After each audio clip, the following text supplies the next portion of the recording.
ஆண்டவருடைய பிள்ளைகளே, இன்றைக்கு நம்ம தியானிக்கக்கூடிய தற்பரிசோதனை, நீங்கள் எல்லாரிடத்திலையும் அன்பு கூறுகிறீர்களா? கர்த்தருடைய வார்த்தை நமக்கு சொல்லுகிறது, உங்களை நேசிக்கிறவர்களையே நீங்கள் நேசிப்பீர்களே ஆனால் அதனால் உங்களுக்கு லாபம் என்ன? உங்களை நேசிக்கிறவர்களையே நீங்கள் நேசிப்பீர்களே ஆனால் அதனால் உங்களுக்கு லாபம் என்ன? அப்போ ஒரு ஆண்டவருடைய பிள்ளையினுடைய வாழ்க்கையில எப்பவுமே என்ன அப்படின்னா, பொதுவாக நம்மளை பொறுத்த அளவில் நம்மளை யாரு பிடிக்கும்னு சொல்றாங்களோ அவங்கள தான் நம்ம பிடிக்கும். நம்மளை பிடிக்காதவங்களை நமக்கு கண்டிப்பா பிடிக்காது. நம்மளை நேசிக்கிறவங்கள நம்ம நேசிப்போம், நம்மளை நேசிக்காதவர்களா நம்ம நேசிக்க மாட்டோம். ஆனா ஆண்டவர் என்ன சொல்றாரு அப்படின்னா, ஒரு தேவனுடைய பிள்ளை எல்லாரையும் ஓரலா எல்லாரையுமே நேசிக்கணும். எல்லார் மேலையும் ஆண்டவருடைய பிள்ளைகள் கண்டிப்பா அன்பு செலுத்தணும். அந்த அன்பு இருக்கணும். அப்படின்னா இந்த அன்பு அப்படின்னா, கீழே ஒருத்தருக்கு பொருள் ஒன்று விழுந்து போகுது, உடனே எடுத்து கொடுக்கறது. அப்புறம் ஒருத்தர் தண்ணி கேட்குறாங்க, அந்த தண்ணி உடனே கொடுக்கறது. பெரியவங்க வரும்போது எந்திரிச்சு அவங்களுக்கு உட்கார இடம் கொடுக்கறது. இதெல்லாம் தான் அன்பினுடைய வெளிப்பாடு. பொதுவாக இன்னைக்கு இருக்கிற உலகத்தில் இந்த அதான் கடைசி நாட்களில் அன்பு தணிந்து போகும் அப்படின்னு வேதம் சொல்றது போல நிறைய பேருடைய அன்பு தணிந்து போகுது. பாருங்க, இப்போ அடிச்சிட்டு இருக்கும்போது சுத்தி வேடிக்கை பார்த்துட்டு இருக்காங்க. அப்படிப்பட்ட உலகம் தான் இந்த உலகம். எவ்வளவு நம்ம செய்தித்தாள்களில் டிவிகளில் நீங்க அதை பார்த்தீங்கன்னா நமக்கு சிலருக்கு தாங்கவே முடியாது. என்ன இப்படி பண்றாங்க? இது என்னன்னா மனுஷனுடைய அன்பெல்லாம் மாறி போயிருச்சு. ஆனா ஆண்டவருடைய பிள்ளைகளே, அன்பு என்கிறது அளவு கடந்தது அல்ல.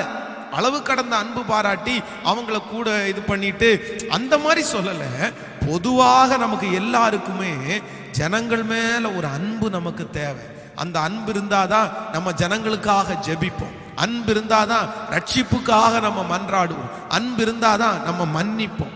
ஸோ இன்றைக்கு இருக்கிற தற்பரிசோதனை, ஒருவேளை ஜனங்களை பார்த்தா எனக்கு பிடிக்கவே இல்லை பாஸ்டர், ஆட்களை பார்த்தா எனக்கு பிடிக்கவே மாட்டேங்குது, யாரையுமே எனக்கு பிடிக்கல அப்படின்னு நீங்க சொல்லுவீர்களே ஆனால் உண்மையாகவே இந்த வார்த்தைக்கு நீங்கள் தூரமா இருக்கிறீர்கள்.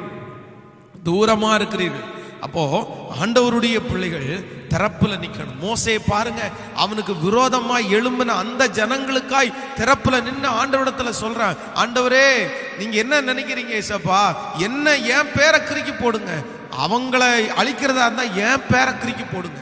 ஸோ ஜனங்கள் மேல அவன் வச்ச பாசம். ஆண்டவருக்கு ஜனங்களை நேசிக்கிறவங்களை ரொம்ப பிடிக்கும்.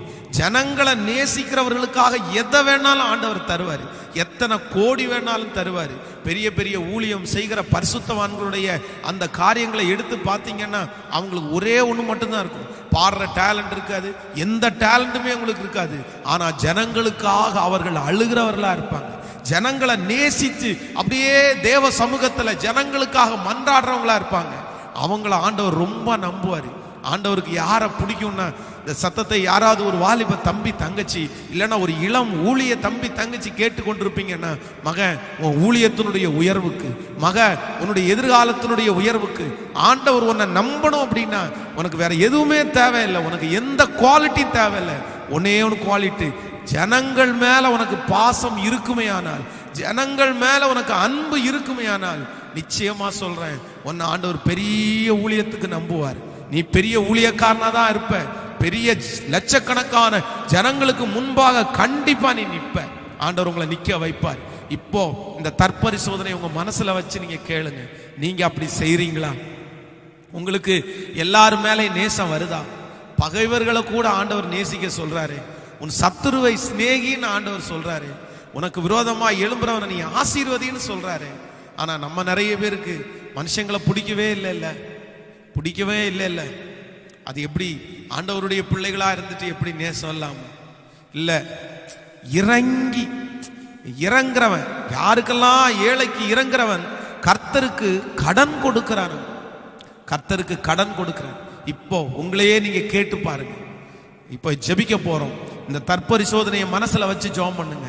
ஒருவேளை யாரையுமே என்னால நேசிக்க முடியல பாஸ்டர், மனுஷங்களை என்னால நேசிக்க முடியல, என் சத்துருவை என்னால நேசிக்க முடியலன்னு சொல்றவங்க இருதயத்தின் ஆழத்திலிருந்து ஆண்டவரை நோக்கி பாருங்க.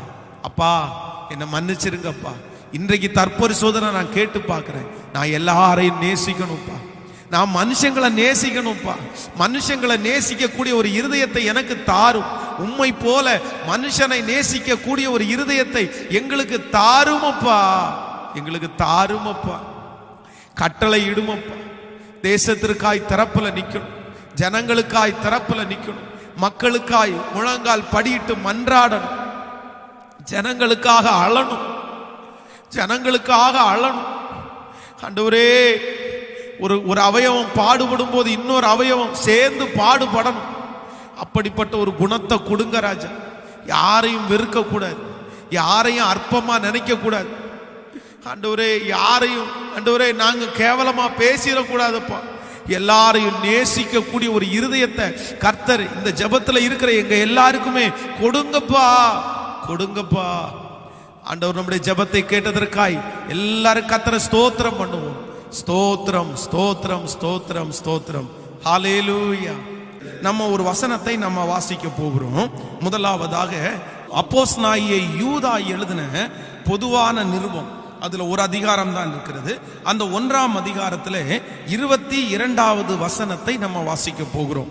அப்போஸ்தலனாகிய யூதா எழுதின பொதுவான நிருபம் 1ஆம் அதிகாரத்திலே நாம் 22வது வசனத்தை நம்ம வாசிக்கும் போது, அல்லாமலும் நீங்கள் பகுத்தறிவு உள்ளவர்களாயிருந்து சிலருக்கு இரக்கம் பாராட்டி சிலரை அக்கினியிலிருந்து இழுத்து விட்டு பயத்தோடே ரட்சித்து மாம்சத்தால் கரைபட்டிருக்கிற வஸ்திரத்தையும் வெளுத்து தள்ளுங்கள்.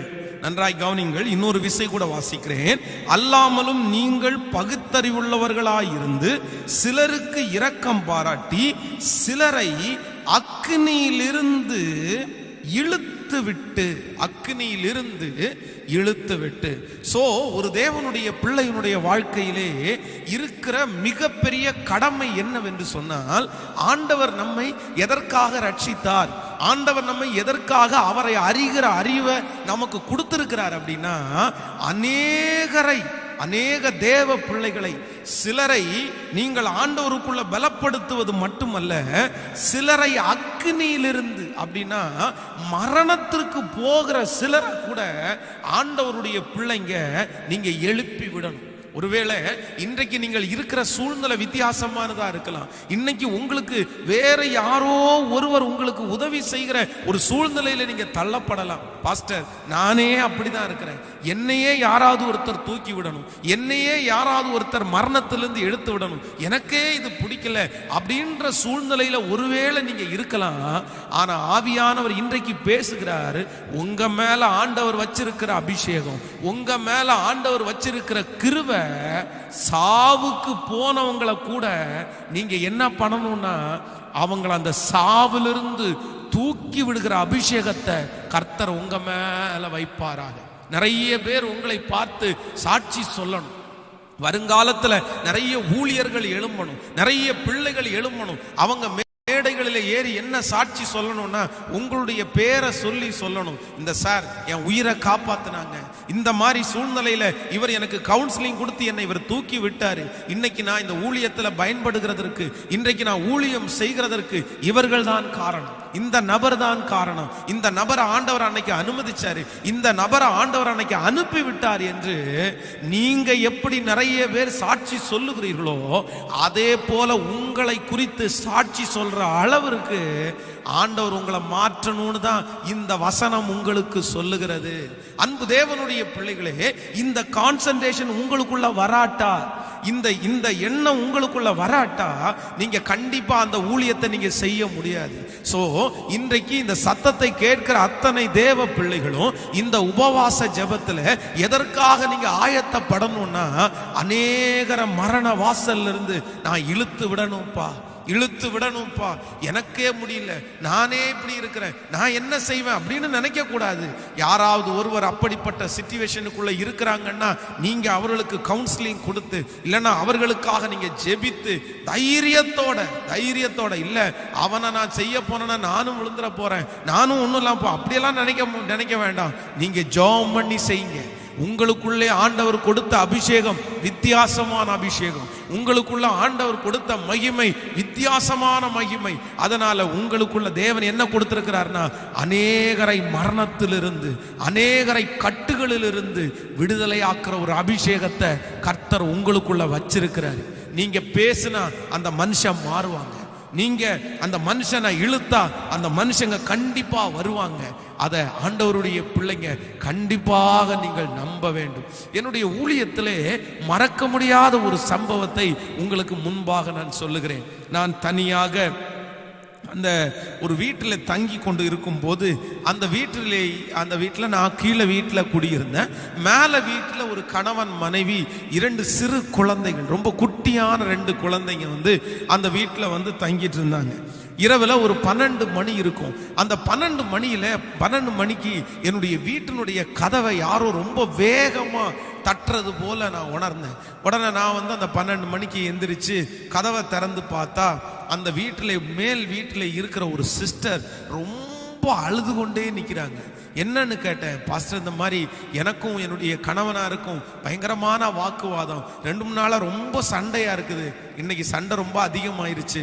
நான் 2 பச்சை குழந்தைகளை வச்சிருக்கிறேன். ஆனா அவர் இப்ப தற்கொலை பண்ணி சாவேன்னு சொல்லிட்டு இந்த ரயில்வே கேட்டு நான் தங்கி இருந்த அந்த ஏரியாவில் கொஞ்சம் தூரத்துல ரயில்வே ரோடு இருக்கிறது.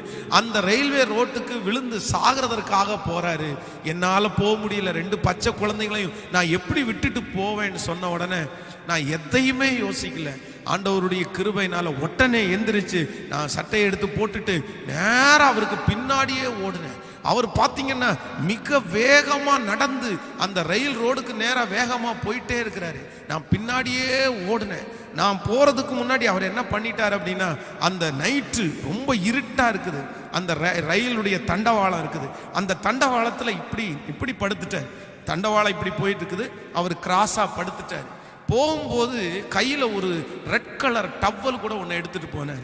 இவர் என்ன பண்ணினாருன்னா, என்னை யாருமே காப்பாற்றக்கூடாது, நான் இன்னைக்கு கண்டிப்பாக நான் செத்துருவேன்னு முடிவு பண்ணிட்டு போய் அவருடைய கையில் இருந்த அந்த டவலை எடுத்து அந்த ரயில்வே தண்டவாளத்துக்கு உள்ள அந்த டவலை விட்டு தன்னுடைய கழுத்தோட சேர்த்து இறுக்கி கட்டிட்டார். அந்த ரயில் ரோடு சென்னை, கேரளா, நாகர்கோயில் எல்லா ட்ரெயினும் இந்த தண்டவாளத்தில் தான் போகும். அப்போ இவர் இன்னும் கொஞ்ச நேரத்துக்குள்ள ரயில் வரப்போகுது. இவர் அப்படி படுத்திருந்த இடத்துக்கு பக்கத்துல தான் ரயில்வே கேட் இருக்குது. அந்த ரயில்வே கேட்டினுடைய வாட்ச்மேன் என்ன பார்த்து கத்திட்டு இருக்காரு. நான் இவர்கிட்ட கெஞ்சுறேன், பிரதர் விடுங்க பிரதர், விடுங்க பிரதர், நீங்க வாங்க பிரதர் அப்படின்னு எவ்வளோ கூப்பிடுறேன். அவர் அந்த டவலோட சேர்த்து கையையும் இருக்க அப்படியே கட்டி வச்சிருந்தாரு. உடனே அந்த ரயில்வே அந்த வாட்ச்மேன் என்ன பார்த்து திட்டுறாரு. டேய், நீ என்ன பாஸ்ட்னு அவருக்கு தெரியாதுல்ல, நீ என்ன அவரோட சேர்ந்து சாக போறியா? சாகரவன் போட்டும்பா, சாகரவனை விடு, சாகரவனை பிடிச்சி வச்சிருந்தா அவன் நிக்க மாட்டான், அவனாவது நிம்மதியா போட்டும், நீ வா, நீ பொழைச்சுக்கோ அப்படின்னு சொல்லி அவர் கத்துறாரு. வா, நீ நீ சேர்ந்து சாக போற அப்படின்றாரு. சார் எப்படியாவது காப்பாத்திடலாம் சார்.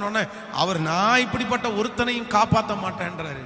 ஆண்டவர், நான் என்னுடைய மனசுக்குள்ள பயங்கரமான பதட்டம். நான் ஜெபம் பண்றேன், ஏசப்பா இந்த மனுஷனை எப்படியாவது காப்பாற்றணும். ஒரு 2 குழந்தைங்க அந்த வீட்டில் இருக்குது, இந்த மனுஷனை முழுக்க ரட்சிச்சிட்டீங்கன்னா அந்த குடும்பம் சாட்சியா வாழுமேன்னு ஜெபம் பண்ணி அவர்கிட்ட அழுது கெஞ்சி அவருடைய கையை பிடிச்சி என்னுடைய கையோட ஒரு கை சேர்த்து வச்சு எப்படியோ கஷ்டப்பட்டு அவிழ்த்து அவரை அப்படியே, அவர் ரொம்ப ஒல்லியா இருப்பார், அவரை பிடிச்சி இந்த பக்கத்துல கொண்டு வர்றேன். அப்படியே ட்ரெயின் கிராஸ் ஆகுது. அந்த இடத்துல அந்த மனுஷனை அப்போ அது காப்பாற்றின உடனே அடுத்து அவரிடத்துல கொஞ்சம் ஆலோசனை சொல்லி அவரோட பேசிட்டே நடந்து அவருடைய வீட்டில் அவருக்காக அந்த இரவில் அவருக்காக கண்ணீரோடு ஒரு ஜெபம் செய்து அவரை வீட்டில் விட்டுட்டு வந்தேன். அதற்கு பிறகு அந்த மனுஷன் தொடப்பட்டார். அந்த மனுஷன் நல்லா சம்பாதிக்கிற ஒரு மனுஷனாய் மாறினார். கடந்த நாட்களிலே திடீர்னு நான் வெளியே போகும்போது 2 உயரமான 2 பசங்க, ஹைட்டான 2 பசங்க என்கிட்ட, அங்கிள் நல்லா இருக்கிறீங்களா அப்படின்னு, என்ன பண்ணிட்டு இருக்கிறோம் அப்படின்னு அவங்களே ரொம்ப சந்தோஷமா பேசினாங்க. எனக்கு அடையாளமே கண்டுபிடிக்க முடியல. அப்பதான் சொன்னாங்க, எங்களை ஞாபகம் இல்லையா அங்கிள், எங்களை ஞாபகம் இல்லையா அங்கிள், எங்களுடைய அப்பாவை கூட நீங்க தானே அன்னைக்கு ஒரு பெரிய மரணத்திலிருந்து எங்க தகப்பனாரை காப்பாற்றிட்டீங்க. இன்னைக்கு நாங்க படிச்செல்லாம் முடிச்சிட்டோம், நாங்க நல்ல நிலைமைக்கு இருக்கிறோம், எங்க அப்பா நல்ல நிலைமைக்கு இருக்கிறாரு, எங்க குடும்பத்துல நாங்க ரொம்ப சந்தோஷமா இருக்கிறோம்னு அவங்க சாட்சி சொல்ல, அந்த சாட்சியை நான் கேட்ட ஆண்டவருக்கு மிகவும் நன்றி சொன்னேன். இன்றைக்கு இந்த ஜபத்துல இருக்கிற ஆண்டவருடைய பிள்ளைகளே, ஆண்டவர் இன்றைக்கு இருக்கிற உங்களுக்கும் கூட நிறைய பேருக்கு இப்படிப்பட்ட அனுபவம் இருக்கலாம். இது ஆண்டவர் உங்களுக்குள்ளே கொடுத்திருக்கிற மிகப்பெரிய அபிஷேகம். இந்த 21 நாள் உபவாச ஜெபம் முடியும் போது இங்கே இருக்கிற பலரை ஆண்டவர் அப்படிதான் பயன்படுத்த போகிறார். உங்களை குறித்து அப்படி சாட்சி சொல்ல போகிறார்கள். நீங்கள் நிறைய பேரை மரண வாசனையில் இருந்து வெளியே கொண்டு வர போகிறீர்கள், அக்கிரமத்தின் கட்டிலிருந்து வெளியே கொண்டு வர போகிறீர்கள். உங்கள் வார்த்தையினாலே அப்படி ஒரு விடுதலை நடக்கும், உங்க ஜெபத்தினால் அப்படி ஒரு விடுதலை நடக்கும். ஆண்டவர் அதற்காக தான் உங்களை முன்குறித்தேன் என்று கர்த்தர் வாக்கு கொடுக்கிறார். ஹல்லேலூயா. நான் நம்புறேன், எங்கேயோ கிடந்த ஒருவன் யாருடைய எப்படியோ ஏதோ ஒரு ஓரத்துல வாழ்ந்து ஒரு வாழ்க்கை வாழ்ந்துட்டு இருந்த என்ன ஆண்டவர் கொண்டு வந்து ஒருவரை அல்ல பல மனிதர்களை இப்படி மரண வாசல்ல இருந்து ஆண்டவருடைய தூக்கும்படியாய் கர்த்தரனை நம்பினதற்காய் ஆண்டவருக்கு நன்றி செலுத்துகிறேன். இந்த சாட்சி மட்டுமல்ல, எங்க திருச்சபை ரயில்வே ரோட்டினுடைய பக்கத்துல இருக்கிறதுனால நிறைய பேர் சூசைட் பண்றதுக்காக அங்க வருவாங்க போல. ஒரு நாள் இதே போல 21 நாள் உபவாச ஜெபம் திருச்சபையில நடத்தி கொண்டே இருக்கிறேன். அந்த ஜெபம் போய்கொண்டே இருக்கிறது, அழுது ஆராதித்து கொண்டே இருக்கிறோம். திடீரென்று அந்த ஜெபம் முடிச்ச உடனே ஒரு அம்மா முன்னாடி வந்து நின்னாங்க. அந்த அம்மாவை பார்த்தீங்கன்னா ஒரு பெரிய பொட்டு வச்சுட்டு அந்த விக்கிரக காரியத்தில் போறது மாதிரி ஒரு ட்ரெஸ் பண்ணிட்டு வந்து நின்னாங்க. அவங்கள பார்த்து சொன்னேன், என்ன அப்படின்னு கேட்டேன்.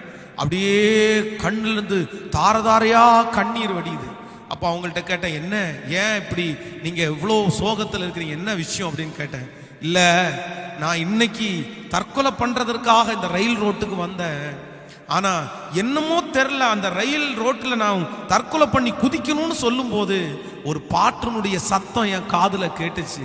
நீங்க பாடின அந்த பாட்டினுடைய சத்தம் எனக்கு கேட்டு என்ன அப்படியே இழுத்துட்டு வந்துருச்சு. என் கால் நடக்கல, நான் அப்படியே வந்துட்டேன். பார்த்தா நான் உங்க கோயிலுக்குள்ள நான் நின்றுட்டு இருக்கிறேன். என்ன பிரச்சனை அப்படின்னு கேட்டேன். ஒரு பெரிய கடன் பிரச்சனை நான் சிக்கிட்டேன். எங்க கணவனார் மிகவும் பலவீனப்பட்டுட்டாரு, நிறைய பணத்தை கடன் வாங்கிட்டோம். ஒரே ஒரு வீடு மட்டும்தான் எங்களுக்கு விற்க வேண்டியது இருந்துச்சு.